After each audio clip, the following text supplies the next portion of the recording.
Kati abo ba Doreen babadde muzi 3 muzi 4 muzi OG. Ate OG eri. OG yokubeera nga bangi nga balinga nga abawala nga banana abalala nga batano n'abasajja nga basatu.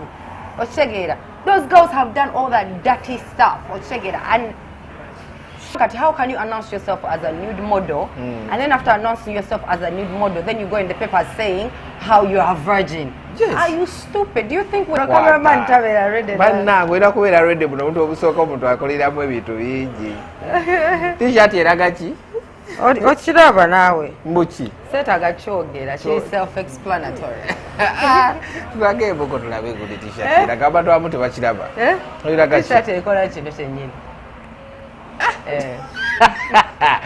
Alright, tuli ku The Truth Gospel tugamba go subscribe, like, follow. Tuli ku nsonga za Robin Kisti ng'ali wamu. Muzi yani gwe bali mwefuma naye. Ne Doreen Kabarebe. Nude model. What you mean a nude model? Atenza kimuyita. She's self-proclaimed yekenyini yeyetuma nude model. Nude model. Ku social medias, Instagram, if it's not too long ago, rokwa kati bamwasandoza. Kati mufumbo, labeka bivamu. Exactly. This is what I'm saying. Don't be mad because I'm calling you something you already called yourself. Nude model. You called yourself a nude model. You did nude shows. For you to even go viral. Okay. The first time she went viral in Red Pepper. Hey, that was in club. No. Remember Chameleons? It was Chameleons concert, and she was naked over on Chameleon.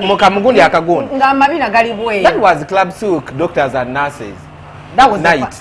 In fact, night.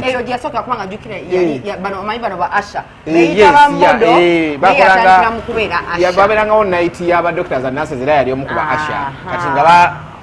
mu pretense ya kubeera ba modo muno mwe batundira gundi yaabwe ate nga yali Virginia vano gali Virginia ako ka story omanyi Doreen yali agala nnyo okutrendinga kubanga career yagaana okitegeera kati nga agala nnyo okutrendinga kati nga bikaseera bayaga teekawo akabadi akapya kubanga kati how can you announce yourself as a nude model and then after announcing yourself as a nude model then you go in the paper saying how you are a virgin? Yes. Are you stupid? Do you think we're dummies?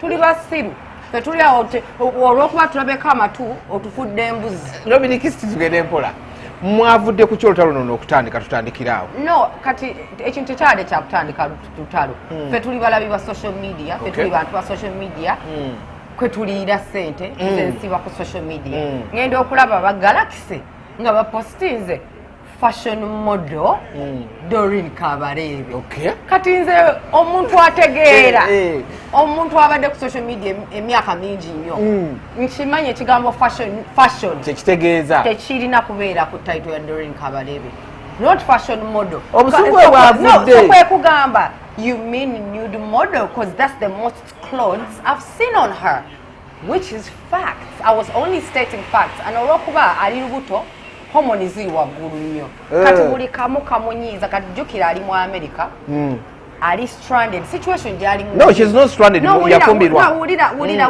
okufumbirwa tekitegeeza nti oli mu freedom. Okay. Situation gyalimu nagibeera mudda mu America. Abo abaana banneegomba dda life yange bagyegomba dda. That's after leaving NTV wagenda mu America. Exactly. Nze bankuliza bweru okitegeera. Nze nakulira London nakulagira dda ku social media nabiraba. Nakulira UK saakulira ku mizigo ekyo basimanyi kuvuma nga bana b'emizigo. Kyokka Robin Kisti.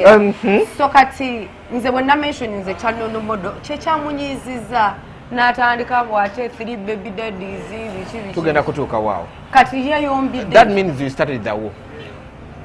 Satandise lutalo nze I commented on Galaxy's post. Era ba Galaxy be nabadde njogera nawo nga bagamba kyemutegeeza kubanga they need to quote. They were misquoted. They misquoted themselves. They misplaced statements. Yes, so I was telling them, you mean nude model? Because the caption they put did not fit the person they were describing. Accent yo yajiganye. No, sweetheart, I can't change it because like I told you, I didn't grow up in Uganda, so I won't talk like this. Bwenzira mu luzungu nga banyiga bwenjogera Oluganda ate koogera nnyo naye nze najja kubawa naawe. Okay. Kuba ebintu bimu byadde asinga ebyasinza omunyiiza accent ye munyiiza bulijjo. Because they all want to be like me. They've copied it many times. They've all tried to speak like me. But you know what? Kabarebe has all her life has tried to speak like you. They've all always tried to be international. I grew up abroad. I don't have a specific accent. I don't have a British accent. I don't have an American accent. I have a Robin Kisti accent because I grew up in the UK. I studied in the US. So my accent is a mix. You can't copy it. Okay. So even when you try to copy it, you sound dumb. Kati Kabarebe sounds dumb. She sounds so silly because they all hated the fact that I'm different. Nichibanyiza. Kati bandi nnyo abakola ki abanyiga.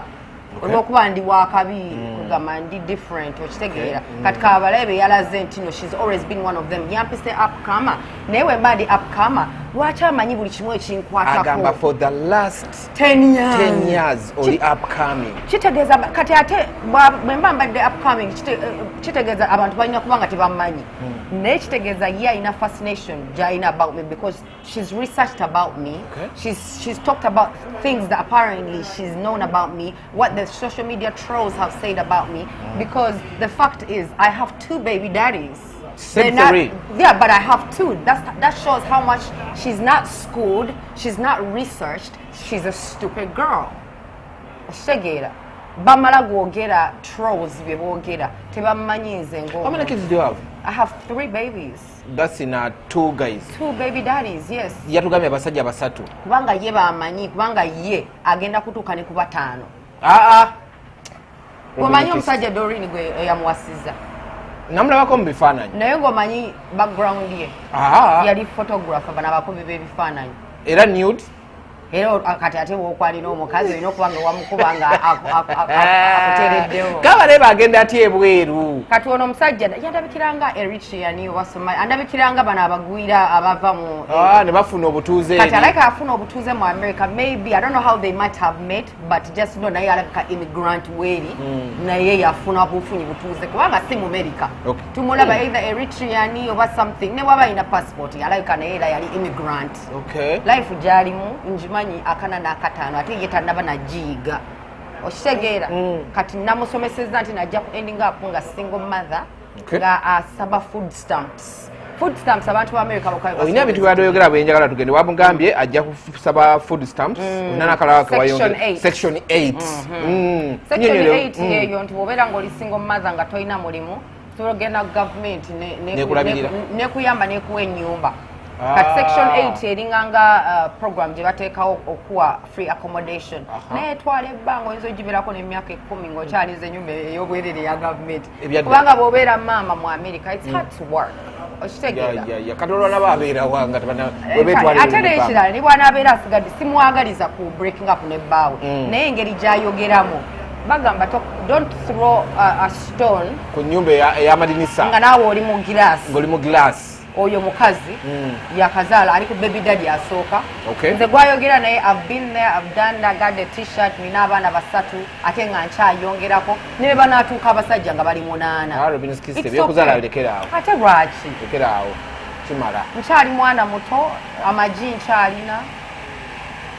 Amagi okyalina. 37 you can still have babies. Naye nga gy'ogira ogaleka. Nedda gagira gabeeramu nga bwenkola ssente naye nga nina okwongerako abaana 3 tebamala nze ekisinga omunyiizo ddala ekyo kyogambye ogira okola ssente zikulemye okukola okyali abukaani ezitya okukola kati rabayo nze nava mu America nensuulawo life ya America bo gye beegomba okugenda nenkomawo mu Uganda. I am striving in Uganda. Sirina rent gwe nsasula, I just collect rent.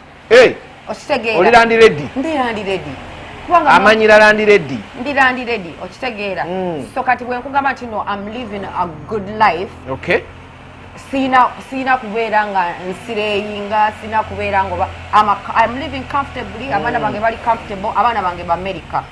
Wemba njagadde okuddayo mu America, nsobola okuddayo at any time you want. Tebakugobayo, tebakudipotinga, wavaayo weeyagalidde. Maama wange bwe yafa neŋŋamba maama wange yasinga okundemesa kwa America.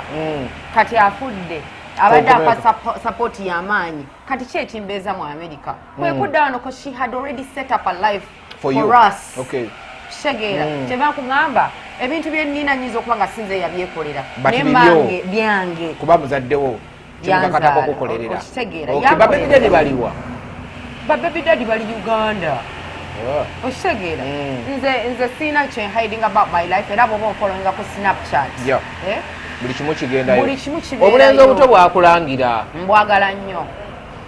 Agamba oli omwana n'akawero ke yasiba ku kwanjula ako takategeera. Anti kati ye teyakategeera naye ate ffe abaakakola twakategeera n'abaakategeera baakategeera ne bakanyumirwa abaakavuma ne bakavuma naye ffe twanyumirwa omukono ne gwo happening. You wanted to get something different, totally we are different. It's a different generation. Tonsuubira kukola bintu bamamange be bakola bajjajja bange be bakola. Tuli ku mulembe mupya tugenda nabigenda. How old is your fiancé? Kuba we need to. My fiancé is going to be 30 years in December. In December, and you're 37. Yes. That's 7 years away from. Exactly. There's okay, nothing so alekera okuvuma obwana obuto. It's fine because look at one of the richest girls, ladies in Uganda, Zari. Is dating Shakib, who is a young man, and they loving each other. Relationship. Yes, relationship. Teetaga kubeera nti omusajja alina kubeera mukulu ng'ebyedda okitegeera. Ffe twagala kusigala nga tuli young at heart. Okay. Twetaaga kunyumirwa life kubanga bw'oba okoze ssente zo oba toli mu kuyiriba oba oyagala kunyumirwa life ate abalenzi abato be banyumisa life. Musajja omukadde ng'ali wali alina prostate cancer agenda kunyumisa atya life. Kitegeera yagambye you're not exemplary, so even ne Miss Uganda bakuggyeko omulimu. Ekyo kyamuluma omanyi lwaki? Oyo muwala yatrying gettinga ku bandwagon ya Miss Uganda. Ebiseera bye yatrying gettinga ku Miss Uganda ze nali nkola login. Nga bwe buno buwala bwe tukolako interview nti kati what are you expecting from this Miss yatrying Miss tourism. Olwokuba yatrying okubeera modo naye ng'omubiri gwe sigwa modo gwaba nudist. Kyobola yasalawo obwa modo obwa fashion buganye. Joram yabeera mukwano gwe okumala emyaka emeka. Singa teyamuwa opportunity ku buwanvu bwaliko. Yabeerako mukwano gwa Joram? Joram ye yakasitinganga modo mu Malaaya bonna obu street yabu castinganga. Kubanga yakimpise kati nange kankimuyite. But let's go through this thread. Thread wano. Ebigundi. So you came n'ogamba you mean nude model? The most clothes I've seen on her where? Exactly. Unajja n'agamba Robin Kist, you have 3 baby daddies and you are also talking. Exactly. Kati kijirawa. Omuntu akugambye kyoli kyotugamba. Echa baby daddy kijirawa kitegeeza kati awo waliwo ebikuluma. Waliwo ekikuluma. Tantrums were so many. You threw shades to yourself like nothing. There are no flowers given at any time. Kitegeeza. She's a follower of mine. Kubanga byonna yabifollowing yange byali kyokka ate y'omu yampita apama mweddeko nammwe. Najja no wano gowa muzeemu Robin Kist. Don't talk too soon because you are only one on your first one, Madam Virgin. Katika omuntu ali olubuto ka Madam Virgin wado gatako. Anti yatulimbanga ati no Virgin kyokanga abantu bajja mu inbox yange bangamba yali atunda ennyintu e Dubai, e Malaysia, Abu Dhabi. Nze nsi wali ozindabyemu. Siziri nyanga namu. Okitegeera. Gye batundira ebyo. Abasinga bonna enkudi gye bagitundira. Okay. Ne gundi ne Doreen gyagitunda. Nkugambye nze simulabangako naye bonna abasinga mu inbox kubanga Snapchat ogirabeyo. Kaso having olutalo n'omuntu. Buli omu agenda yali tamwagala ajja leeta bwino gwamumanyiko kati bangi nnyo bajja oyo akuyita Malaaya atya naye yali atunda eno ne gundi nze ate nali mbimanyi babimbulira bubulizi byonna kyokka nze gwayita Malaaya tandabangako nga nkulu obwa Malaaya naye olw'okuba mbulyo alowooza nina babebi dadi basatu kinfuula Malaaya. It's okay kati ate waliwo n'akalala mwabatubalira ba baby daddies mwenga temubala embuto ze mujjemu yazijja banji bazijja Doreen toyinza kungamba nti noyo ku myaka ayina emyaka 35 Doreen toyinza kungamba at 35 that is the first pregnancy she has gotten. Atulimbire muri agagawaza ba doctor atulimbire muri tekisoboka. So accounting e baby daddy be yakajjamu aliyokajja accounting abaana be yakajjamu aliyokajja accounting enza tebenzadde kubanga ate nkyabazala nze sijjamu mbuto. Okay, Robin Kist, you are still struggling in the industry. Concentrate on your career. So your interviews crying for a man, you are jealous because toyina Chibunu What's chibunu? I don't know. I don't know what that means, so I don't know. Toina chibunu. I don't know what that means. I don't know what that means. That's some Mizigo language that I don't understand. You know. Because wanagambye concentrate on you struggling in the industry. No, let me tell you. You can never tell somebody who worked for the biggest TV in Uganda that's TV. To be a struggling TV presenter and an upcomer. I've been on the platforms they've all wanted to be on. And they didn't get a chance. And the fact that I'm not there right now, they think I've failed. It only means I'm starting my own empire, starting my own thing. Employee for the rest of their lives. I want to be an employer, which is what I'm working on. You're working on it. Exactly. Already landlady, what you got? Landlady, I tell you right now, I'm calling a radio for. Yeah, true. So, Uncle Balamu, yeah, Uncle Oneramu, Mubulingeri. You're big promoters, Vetulina. Your biggest promoter in Uganda. Okay. So, Robin Kisti, imagine being upcoming for years and still falling for boys much younger than you. Kati singa waliko mulungi naye mama ofaanana skeletoni mukazi okwasa ennaku, but I look at you sometimes and I feel like crying.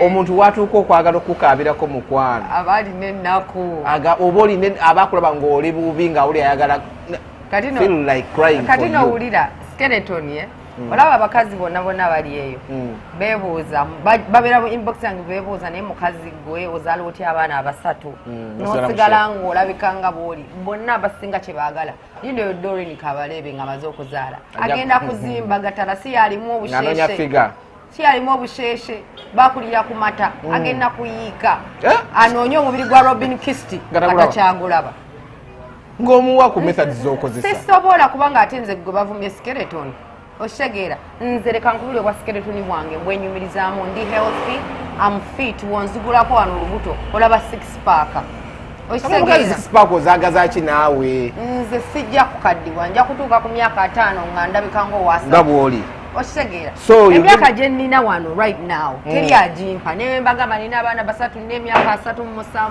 buli omu agamba nkuteerawo ne ssente oshegeera. So people don't know that there's a secret in fitness. And it's because the culture we're in, they're used to being fat is being rich. You have money, you eat well. No, you're killing yourself and getting cholesterol. It is the fat that grows around your heart. Okay. Cardiorespiratory diseases. You're teaching her. Exactly. I'm teaching the whole Ugandan, not just her, but the whole Ugandans. They eat a lot of carbs, meats and stuff, and they're only creating cardio diseases. Tebaduka, tebatambula. Babeera batudde 24/7 lazy. So nze kati ebyo ebintu ebyokunvuma bwa skeleton tebikyamalamu because I know why I'm skinny and I know why I have to stay small. Twakulanga batugamba mu skeleton yeva ku muntu ng'afudde ennyama weemugwako oyo aba skeleton. We didn't know that wali skeleton is tambula. So nakitegedde yesterday nga mwevuma nemanya nti no Doreen. They want to be like me, man. They really want to be. I have a Barbie body. Barbie era, man. You know what I mean? Was watching you on TV years ago and you have never made it. So if I see, this is the thing. These guys, you can write a statement and you first think about it before you write it. Listen to that statement. Before. Yeah, listen to this statement. I've been watching you on TV years ago and you've never made it. So if I made it onto TV, have I not made it? Hey, by that time, I think Okola Queen TV Mgana. Big deal, top dog. They all wanted to be like me at one point or the other. All of them. Oshegeera. So, abantu balaba omuntu ow'amaanyi baba bagala muleetera muliro oshegeera ne bakulangira buli kimu banze kyeyina obagamba katandika butandisi nga leka natandika. The young girls like Sheila made it and you are there still crying for men. Malaaya Nyoo should never employ you again because you are not an example to the girls. No proper education, still sleeping around. Girl, you need prayers. So first of all, when it comes to education, I left Uganda when I was 13 years old and nakamala P7. Yeah. Nesomako S1 when Zambia or nejimaliriza nengende UK. Nesomere Battersea Technology College for high school. Exactly. Eri London, UK, South London. Je nasomera high school, Battersea Technology College. Neveyo nengenda ku Kingston College. One of the biggest top colleges in the UK. Okay. Nesoma a national diploma in performing arts. Nenvawo. Kingston University tukyali UK. Nembuka mange nateka mu sente nengende mu America nesomera ku Pierce College in Washington, Seattle. Pierce College. Nemba ku Pierce College nga nkoze an associate's degree. Oshtegera nenjifuna your qualification. Nenvawo nengenda ku Northern Illinois University. Chicago, Illinois State. Oshegera in one of the top acting universities in America.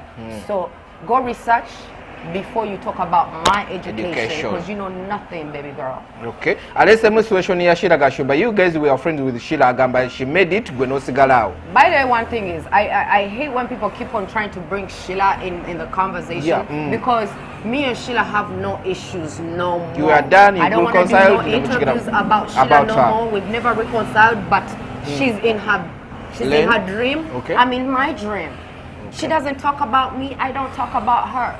Period. Miss B teyandi ku employee actually agamba teyandi agamba should never employ you again. As far as I know, you're still working with Miss Uganda. Exactly, and she said that I'm not exemplary to girls. To girls, yes. Doreen Kabarebe, you need prayers. Doreen Kabarebe, you were the one who #1 promoter of nudity in Uganda. One of the first girls that undressed in front of cameras. Ye mwale yasooka kutweyambulira n'alaga abaana abato nti no it's okay okweyambula. Okitegeera. Kati abaana be yali role model too ennaku zino batambula bwerere mu kirabo bajja bambadde empale zokka. Okitegeera. Nze nambooze nnyinza okuba nga nina ebintu nange bye nakola ebitali exemplary. Kubanga fenna tukula ate bwe tuba tukola mistakes naye muga Katonda mu ggulu genda onoonye ekifaananyi ku intaneti nga ndi bwereere ng'olabye amabeere gange ng'olabye eby'omunda byange awo nsobola n'okusasula ki ssente naye ffe ng'Abannayuganda tetulina kweyambula ng'abakazi kityoboola value yaffe ng'omukazi okitegeera you can show shortness fena twambadde ebimpi twambadde ebitukwata naye ate kati eno level gye tutuuseeko mwana ey'okulaga empale munda ey'okulaga butt cheeks okitegeera ekyo nakyo nali nkikozeeko naye naddayo nenkijjayo neŋŋamba Robin kino nedda emyaka egijjo gikiyiseeko okitegeera bintu byakukula n'okubeera nga we have to be true to ourselves. Wabanga wakola ekintu nga kati oli embarrassed about it. Working us so hard okukijjawo kubanga kati ate yeeyongedde kukitutumusa kyatayagala bamuyite. Zino interviews tukikola lwakuba yanyize olw'okumuyita ekintu kye yeetuuma. Nze bwe bampitanga omunyuwa enjaga nayombako kubanga nakola mistake nendaga abantu kikola nagivaako omwana naye nakikola nembalaga. Okitegeera nabo sola blaming okumpita druggy okumpita omuyaga because I made a mistake and I did it in front of them and I showed it to them. So I can't be mad if they call me that, if they label me that. But I pray to God that it fades away. Okitegeera people make mistakes in life. Ate ffenna gye twengera okukula ogenda ozitereeza eze naye azitereeza oba oyo engeri gy'ayogeramu tajja kuyiga kubanga ku myaka gy'aliko mbadde nze nali manyi mwana muto ne munange waliwo yeze mu inbox gyo nangamba alina emyaka 35 musingako ebiri gyokka. Don't call she 35. Musingako emyaka ebiri gyokka kati engeri gyeyisaamu n'engeri gy'ayogeramu ajja kukula bw'anaaba akuze kubanga bagamba omukazi bw'azaala omwana alina okukulamu olina engeri gy'otuuka mu birowoozo kati kansubire nti omwana gw'ajja okuzaala ajja mukyusaako mu birowoozo okitegeera kijja kuba kibi kubanga Amerika gy'aliko tezannya okitegeera Amerika gy'alimu tezannya yensi woogwira eddanu n'akaana bakakuggyako osigala mother olutalo lweyingizaamu lujja kusuula eddalu America ozaala akaana bakakuggyako child services bakatwale ng'oli kukuzi kubanga mwana ffe twamalako mwana twasiba ennyama okitegera system ki okay I know yakuze bano nakugamba with that mouth and character of yours you can never keep a man. Imagine 3 baby daddies wachikola otya, you open your legs for every man ne bakuyitamu kasasiro oli so disgusting kissed and stop being quarrelsome. Men love women who are calm. But the men love women who are naked all the time, showing every other nigga their parts. Go oyagala nnyo omusajja omukazi wali oyagaddeko omukazi ng'ayagala obwerere bwe n'obusolo bwe bwenna mu bantu kati kambeere nga ndi quarrelsome it's okay kubanga nze nina standards zange naye ate era nga wenkugambye you need to watch the statements you write especially when you're writing on public. You know, kwegamba olina engeri gye weerabisamu ng'omusiru nti toyinza kugamba nti no nti I can never keep a man naye ate nga men can't get enough of me. The fact that I have 3 baby daddies it means niggas can't get enough of me, you know. Oli muki ni musukali mwana pomere nga hani leka nawe omukazi omutono tulimu ekyama era abatukutteko bokaboka be bayinza okubuulira ekyama fe abakazi nga ffe kyetulimu so sina na explaining anything. They can't get enough. Wamuze bwana n'omugamba I see I triggered a nerve. Yet the hormones are all over the place. Don't worry, I know how it feels to be stuck in America trying to stay relevant in Uganda. And you can't come back anytime soon because you're still waiting on that green card. Hence why you got pregnant too quick for a nigger from being a virgin. However, believed that story was a dummy. I know love tuvumyemu naffe abagikiriza. Buli omu dummy. Watuyise dummy. Kati omuntu ali obwerere ateeko obwerere we ku Instagram kitegeeza ayina kyatunda. Kitegeera ate aveeyo y'omuntu y'omu agambe nti no virgin. Olaba bikwatagana.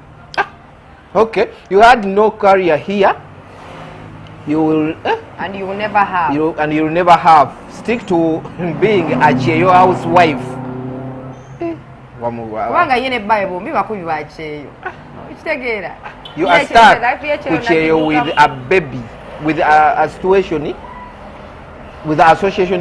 Momugatu mufunire asogundi uniform association. Yaba single mothers. Chasing food stamps and section 8 yekiwa kitunyonyodde. Only those in America. Ate onengere weda nayo gyotukubamu naffe botukubiramu. Feba online ino zabana banji nya batabitegeera mwana. Wadotukubiramu nawe. Oyina okulaborating amukati ninyo. Okay. Okitegeera. Wabula kye wamukoze we nawe wamukutte n'alyoka ajja n'agamba you came to America and failed, you dummy. Naye yakuyise dummy, marrying a small WhatsApp boy.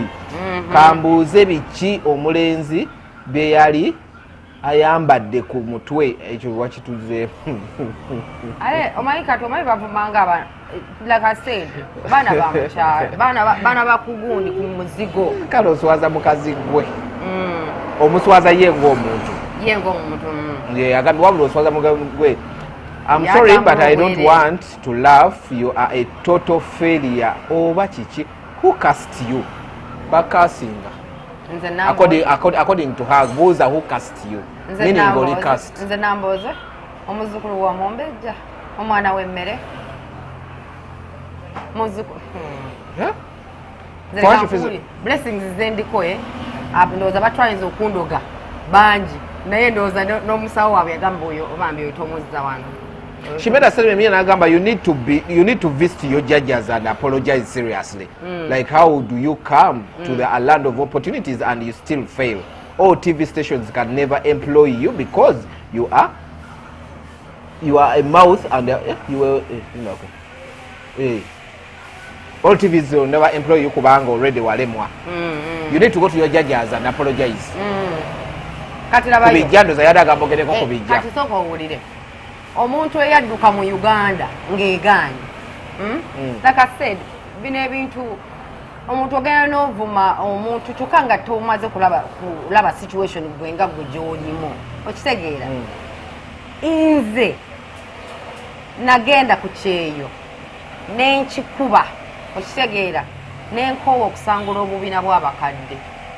Ye life gye yayingiddemu oba ayagala oba tayagala ajja kulongoosa ajja kusangula obubiina bw'abakadde oba ajja kuddayo mu bwa nuudu modo kubanga ogwo omulimu nagwo gukola ogw'okubeera nuudu nagwo gukola mu Amerika bw'anaaba gusigaddeko awo ajja kukola ssente naye bw'atingeza nudist talina ssente zagenda kukolayo era byonna byonna bye nakola agenda bikola kubanga she's married to one immigrant himself okitegeera kameramaani okitegeera kameramaani mukubi wa bifaananyi okitegeera kati naye ali mu Amerika musajja atuyeeyiya bweyiya gomanyi lwaki ensonga yagetize pregnant quickly kubanga mu Amerika bw'ozaala omwana mu Amerika okitegeera omwana abeera mu America of course nawe ofuna mangu okitegeera kati n'okugetinga married quickly olowooza yakola mbaga yali registrar wedding kubanga baagala kuprocessinga empapula very fast ffe tolabanga emukolo no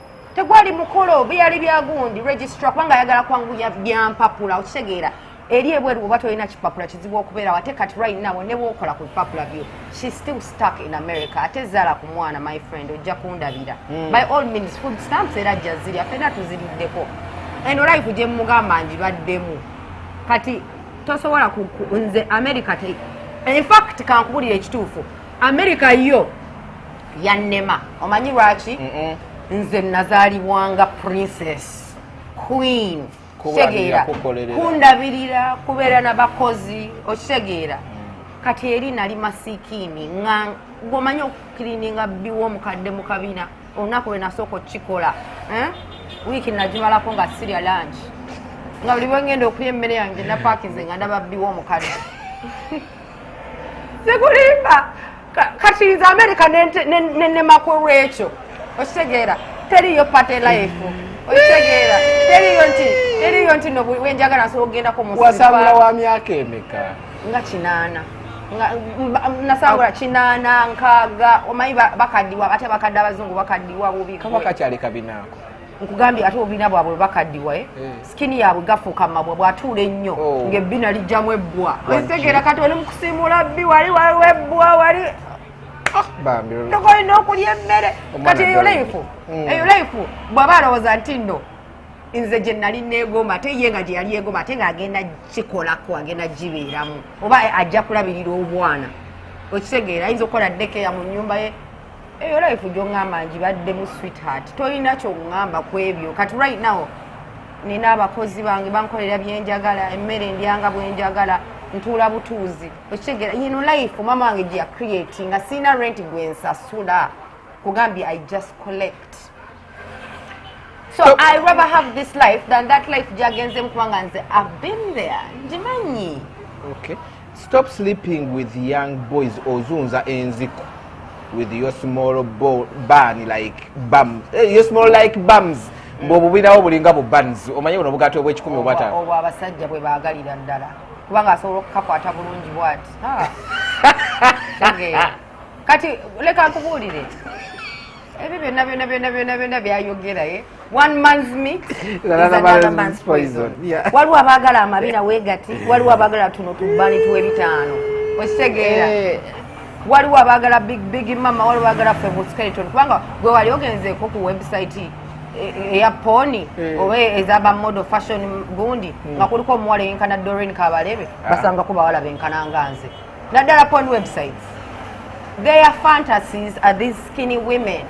That's what they portray everywhere. Ba model bonna plus size model bali rare brands ntono nnyo zibakozesa bagala bakolera zi pageant kati fa batunda kyobola bati of sizes zaffe bazaagala naye kati abamola okuba bazaagala bazivumirira olwokuba ennugu bwe ntito kirina ozunza enziko leka nkubuulire mu bintu bye neebaza Mukama nsobola n'ofukamira ku maviivi mu bintu bye neebaza Mukama kwe kuwona nziku bwe butafuna nziku mu industry eno okitegeera nali mwana mugezi nnyo ate nga bayimbi bangi abansabako nogaana neŋŋaana naye olwokuba nze ndi muntu wabaniga okitegeera nze hanga nnyo ne baniga kati buli andaba ne baniga alowooza nebaka nabo tobabuli omu agamba I slept with this person, I slept with this person, I slept with this one. bayimbi kibatera okubeera nabo edda nabeeranga kulu gye nabeerangamu yali yabavampino era mweyo kulu nadeetingako Michael Ross okitegeera osigwe bakasuka kuva ku stage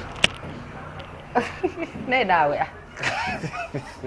mwagala nnyo okuleeta agabozigedda ate tebamukasuka kati yalaba Jini Wayne nga amenyeka najja amenyeke kaja banamugaza musajja atwali mu America kituufu yagenda ate kaja tanze after that incident tanze kuba gospel kati mwana kuba che gospel nawe yafulumiza n'akayimba akapya yabeerako bba wange gwe naye tomuvuma mukwano gwange yafuka family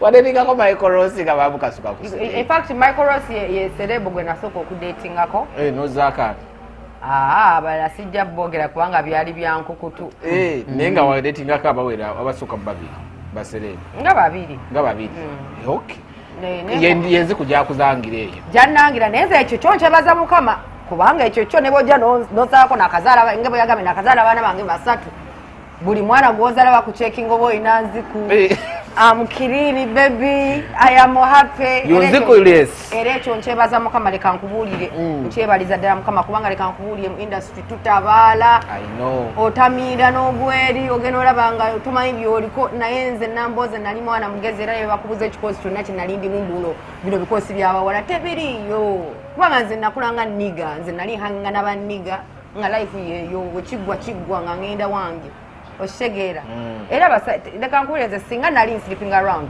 singa mwala badda nude videos zange mubantu bonna baliwo we miss your nude ojotukolereyo gye mbadde mu industry if I was sleeping around tewandibadde yayagala getting back to me okitegeera it's everything naye nze leka nkubuulire nze ndi smart nemba nkola obuyaye bwange mbukola mu smart naawe okay I might be an upcomer but you took time to research about me okay chiwatunyonyodde nti already chi use your husband's wifi wisely bayinza ogimojjako no ayinza okugoyenga mu leba mangu kubanga ali lubuto she's probably like 8 9 she's almost having a baby kubanga olubuto olinganga over 8 months so when you're pregnant, when you're pregnant, you're not supposed to engage in anything that puts your blood pressure that strains, up. Ate fa bana Uganda mwana tuyizo kwambusa pressure kati bamuvumidde ku social media bwerere. Ate nga ye musiru asoma comments. Nze sisoma comments era post yonna gye bataddeyo ng'enkwataganako bankimanyi abagenda okunvuma mwebali okwewonya that heartache oba kwanga ndi muntu nange wensoma kintu kye banvumye era nnumwa naye sibisoma. I'm sure if he finds out that you were hooking your beans in Dubai, he might ask for DNA. No man wants to be with a whore, man.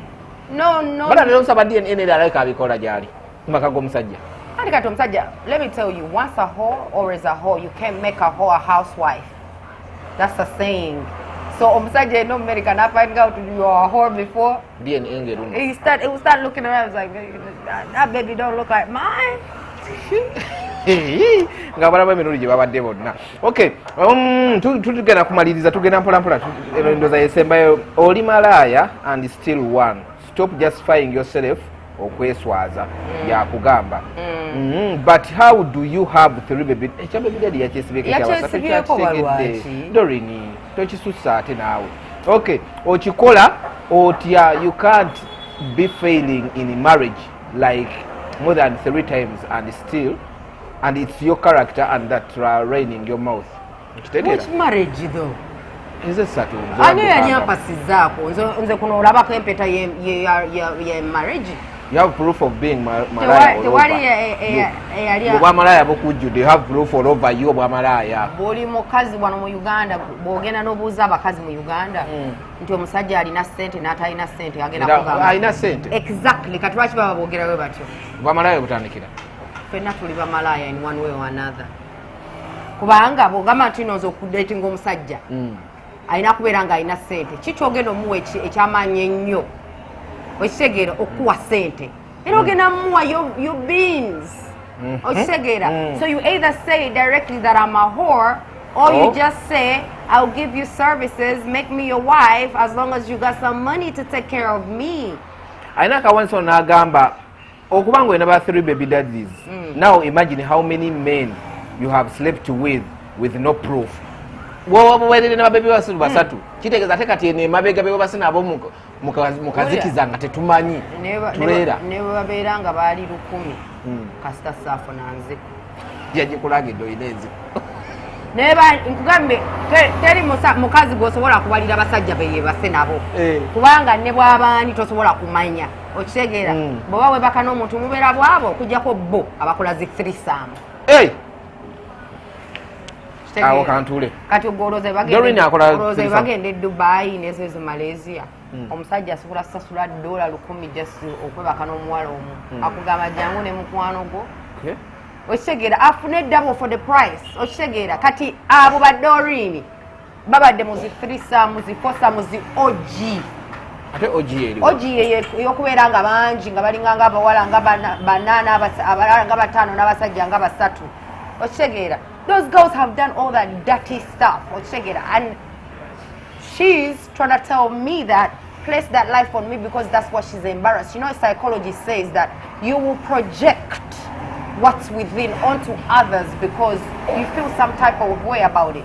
Nze wampulideko nga muyita malaya era kyeŋŋamba ekyokuwalkinga beans because it was said to me, so I brought it up, but I've never seen her ng'akulu bwa malaya okitegeera. But you are told. But I've been told. So kati ye javira okumpita malaya kubanga ye akimanyi kiri nnomo ku ye okitegeera kiri nnomo ku ye, so she's projecting her feelings onto me and her dirty ways onto me because that's exactly who she is. Robin, maybe okuvaayo n'ayomba okutuuka ku ekyo we batadde ekifaananyi kye wabadde ogeza wamulabisizza eri omwami we atamanyi background ye tayinza kubanga atamanyi background ye nga kameramaani omuntu yenna owebweru okwagala omuwala omunayigo alina okubeera nga either yamusakingako ku social media yamulabira either ku Facebook, Instagram, Snapchat, kyonna aba alina we yamusanga. Teri musajja abeera bweru yonna ayagala omuwala nga tasabye ekifaananyi kye wakiri alabe ku face. So omusajja we yamukwanira yali amanyi nude model. Era yamukwanira mu status ye ya nudity kubanga her social media pages suggested that she was one.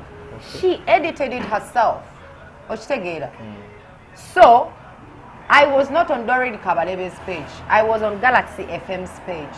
So if it rubbed her the wrong way, she should never have posted those pregnant pictures on her social media because that's what we do. We will go online in-laws wavudde n'okola omulimu gwammwe. Yagenze n'abiteekayo ng'ayagala bamwogereko. Relevance in Uganda is so important when you don't live in Uganda. You want that. Relevance aba ayagala yaki? Ayagala kusigala nga bamwogerako obwa celeb abwagala naye ate bwamulema kubanga she's never been a celebrity. She's always been a whore. That's her reputation. It's always been. You know what I mean? My reputation is as the baddest TV presenter, MC, TV host. Bidi ebirala byonna bi extra ebya malaya bidi bi extra naye nze nina career nina erinnya lina creating actually na recreating genuinely. As ladies abakyala mu Uganda like ababadde mu buseemu you're supposed to be giving yourself flowers, not throwing tantrums to yourself. I ain't giving that bitch flowers.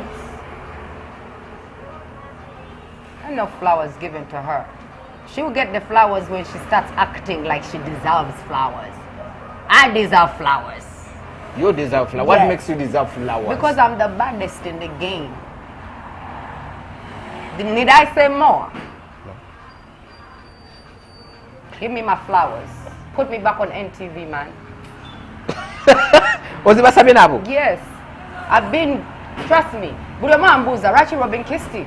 Todanga yo. Ku TV. Ye why? Buli omu ambuuza, buli omu ngamba login tetukyagiraba olw'okuba wavaako ekyaliyo. Aga Katonda, if I could count how many times people ask me that in a day, singa ndi millionaire. Okitegeera.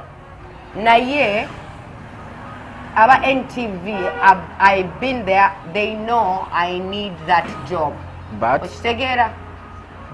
what's the simanyi oba bino simanyi oba kinenga omanyi Uganda yo bweri because Omolo the general manager ye yansubizaako omulimu era yali agenda gumpa naye aba STV wewe bampugulira okitegeera naye yali agunsuubiza okitegeera so kati since that STV thing bwe neekubamu mutima ne ngamba omanyi Robin soko tule oyiye kicho kubanga nze experience nafuna ku STV teyali nnungi okitegeera ate nze nevaluinga nze nkyewulira wavayo obanja okitegeera nkyewulira kyovala nti no kyatudde okitegeera ne nze NTV is the only company gye mpulira nti gyenjagala okukolera. That's where your standards are. Yes. Oba Pearl Magic okitegeera naye abasigadde bonna bali below the level I've started with. I started with NTV. Who is higher than NTV? You cannot say that bali below level nga you wagendako ne ku NBS ng'oyagala. No. Notulana kuba ne ku set. Wulira. Bebampita. Sigenda ngako waabwe nga nsaba omulimu ekyo tukiclearing. Bebampita. Notulako ne ku set. And yeah, they they can give me an opportunity. And me being a smart girl, I'm a hustler. I'm looking for money. If you show me that there's an opportunity available and I'm looking, you take it on. I'm gonna show you that I'm available. Okay. They showed me like they're going to give me a job. I was friends bakafuka bonna bakwano bange. Okitegeera. Abo bonna bakola ba presenter bonna bakolayo. Ne Kevin naye yogera ne bonna ne bandaga nti bagenda kumpa omulimu. Simanyi kyatuukawo. Nze ndowooza maybe ogenda kunteekako after 5 kubanga ndaba banda ze nti n'oli wakabi mba ndi awo nga bataddewo omwana w'eggwanga Shiraga Shumba kyovala nti no nayomba nnyo kubanga they made me look stupid mwana ne banteeka ku seeti yaabwe ne bampitanga guest mu wiiki eyo ne bandagira ddala nti no you end up running to join this and of course if you put sigende ekyo kyogera kubanga kijja kuzinga promotion. So what you need is NTV to call you back. You need your job back because still show nina nyingi concept nina nyingi wapi njagira nsteeka ku YouTube okitegeera paka when afuna offer for my TV gye mpulira nti ddala Joya yokotenda okutula kangira mbera ku Kisti TV ya YouTube because YouTube and social media is the way to go. Why don't you stick to this ebya TVBS era no chengamba era nabyesonyo as for now. Now if I was to go back on TV the only offer I would take would either be Power Magic or NTV period. Okay. Otherwise ngenda kuyiriba ne social media kubanga tinatandise gikola mu sente nze Snapchat yange nsasula okitegeera ate si mu nudity mu bulango obuli nno muwandika authentic okitegeera nze angoza okukola mu sente ndi mugezi nnyo kati ndi mu kuwandika scripts eza acting Empozi wama wabisoma bulungi nabisoma ngenda ndi mu kuwandika wabifuna mu diploma degree ndi mu kuwandika script bagita Trap House soon mugenda kugiraba muzanyo gwo ku stage ne TV series. Okay.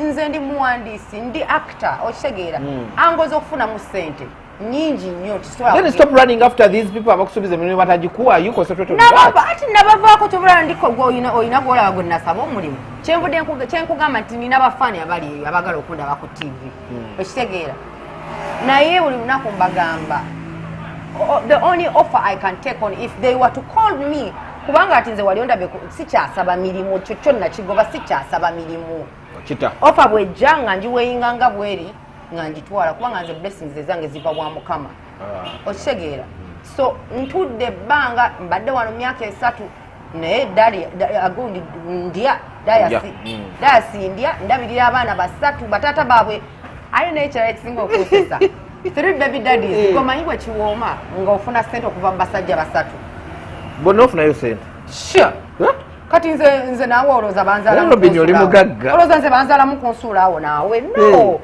babebi dadi bange ababiri abaana bange abakulu baba abalabirira taata waabwe ye baba abalabirira bulungi nnyo yasasula school fees nze ndiisa buliisa ewaka kubanga nze abeera n'abaana bange ajja n'abalaba omuto bebi taata we gwendi naye alabirira omwana okitegeera olowooza little boy wange oyo gwe bayita little boy atuddeawo takola naye akola andiisa bulijjo manyi bagamba through ebidazi nti wabaleka already ono gwoli naye tonamuzaalamu nedda wamuzaalira dda kati baby wange gwendi naye balowooza wani gwa myaka 2 omusajja mbadde naye emyaka tuginamu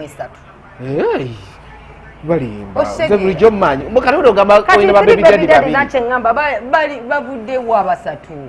So they need to get their facts right.